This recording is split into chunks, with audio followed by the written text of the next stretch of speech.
Pinabulaanan ng Land Transportation Franchising and Regulatory Board ang kumakalat na balitang kakasuhan o huhulihin yung mga driver ng mga pampublikong sasakyan na may body odor o kulang sa personal na kalinisan.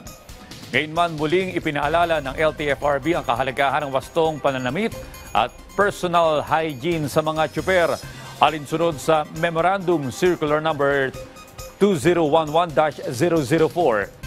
Ayon sa LTFRB, layo ng patakaran ito na itaas ang dignidad ng mga public utility vehicle drivers at kilalanin ang kanilang propesyon bilang isang marangal na trabaho. Bahagi ng regulasyon ang pagsusuot na maayos na kasuotan gaya ng pantalon at sapatos habang nagmamaneho. Hindi pinapayagan ang pagsusuot ng tsinelas at sandals. Ang mga lalabag sa panuntunang ito ay pwedeng patawan ng multang 2,000 piso para sa first offense. Wala pong magiging hulihan dyan.